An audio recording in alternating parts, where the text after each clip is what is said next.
안녕하세요. 코트라 뉴델리 무역관 최정훈입니다. 2022-23 회계년도 인도 연방 예산안에 대해서 전반적으로 말씀드리겠습니다. 목차는 인도 경제 현황, 연방 예산안 주요 내용, 그리고 시사점으로 구성되어 있습니다. 먼저 인도의 경제 현황입니다. 인도는 2년 연속 코로나19 위기를 가장 크게 경험하였음에도 21년 상반기 경제의 완만한 회복과 함께 경제 성장률이 하반기에는 반등하는 V자형 경제 회복세를 보여주고 있습니다. IMF 전망에 따르면 인도 경제 성장률은 내년도 9%, 내후년 7.1%가 예상되며 이는 향후 3년간 세계에서 가장 빠르게 성장하는 수치로 보여지고 있습니다.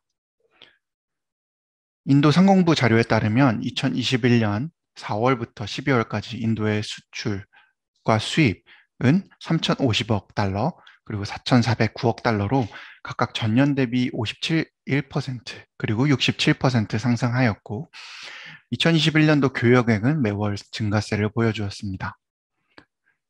1월 31일 발표된 이코노믹 서베이에 따르면 21-22 회계연도에는 유가 상승에도 불구하고 식품 가격이 안정화되면서 소비자 물가는 안정세를 보이고 있습니다. 아울러 경제활동 정상화로 인한 소비 확대와 산업 생산 지수의 상승세 등을 볼 때 생산과 소비 부문 모두 긍정적일 것으로 보고 있습니다. 인도는 인프라 관련 정부 지출을 확대했음에도 불구하고 관세, 직접세, 통합간접세, GST 등 재정 수입이 전년 동기 대비 67%가량 증가하면서 당초 GDP 대비 재정 적자 비율 목표치였던 6.8%에 근접한 6.9%에 그칠 수 있었습니다.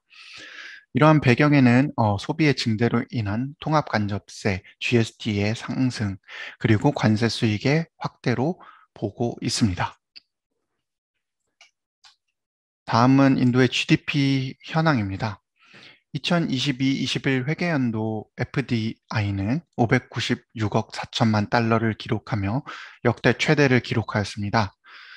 이어 2021년 4월부터 11월까지 집계된 총 FDI 유입액은 541억 달러로 전년 동기 대비해서는 약 8%가량 감소하였습니다만, 이는 2020년 있었던 미국 글로벌 기업인 구글, 페이스북 등의 릴라이언스와의 거대 M&A 딜에 의한 기저 효과로 보여지고 있습니다.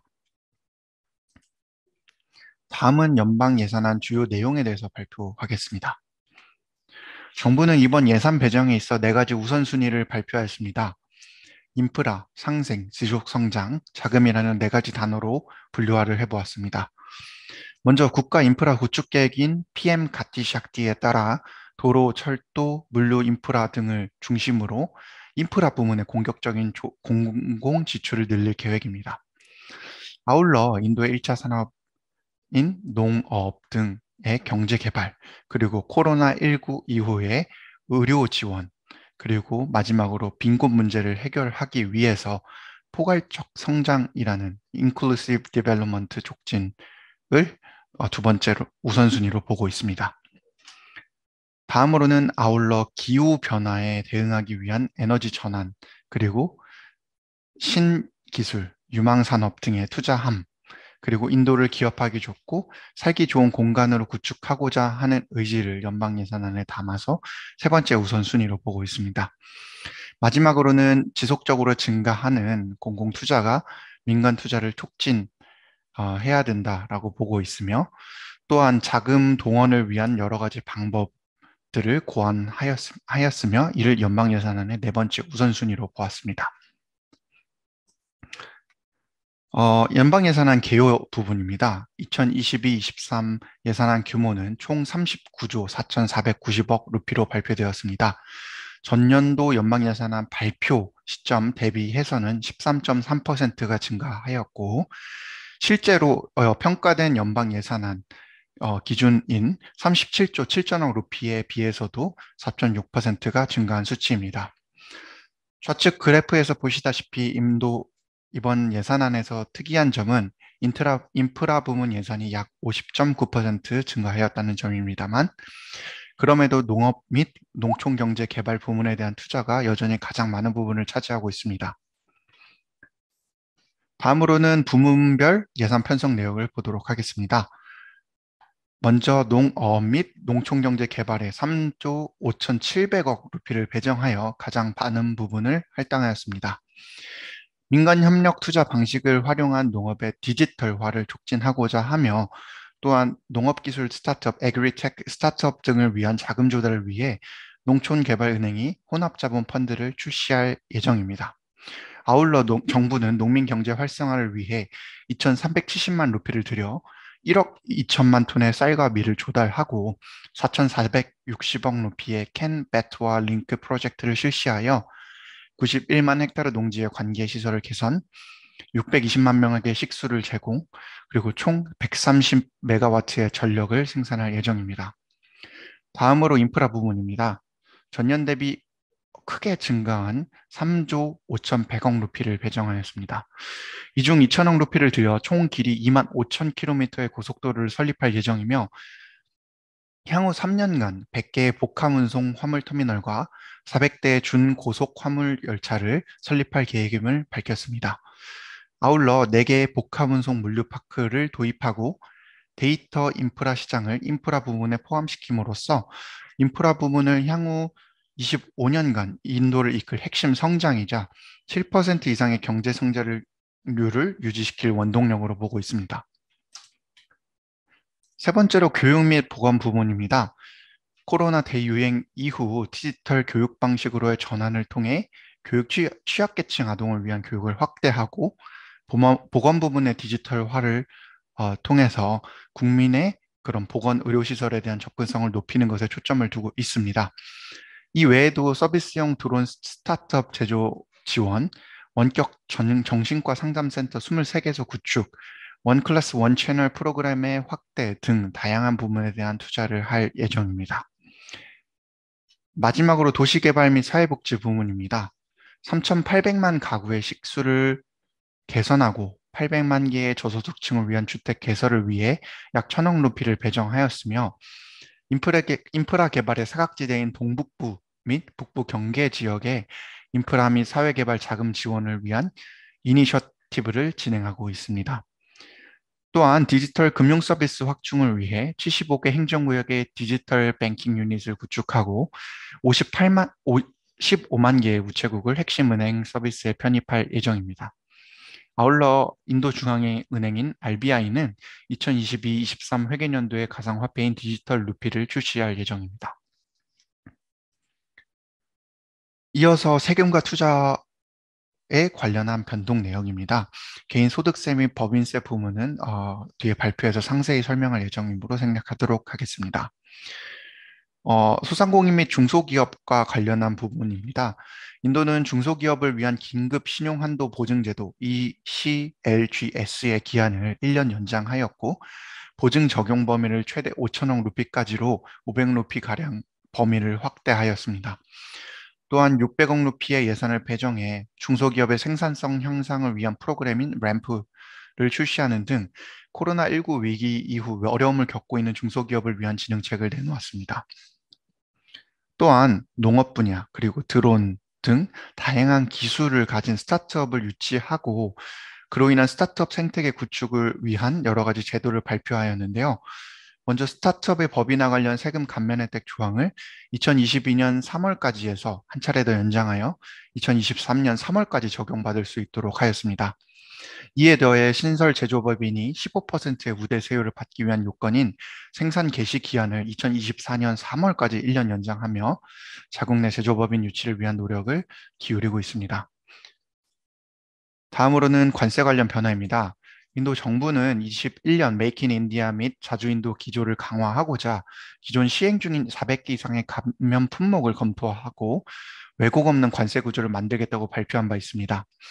이에 따라 22년 연방예산안 발표를 통해 대분류 기준 5개 품목 관세 인상, 67개 품목 관세 인하를 단행할 것임을 밝혔고 HS 코드 6자리 기준으로는 인상되는 품목이 16개, 인하되는 품목이 350여 개로 확인되고 있습니다.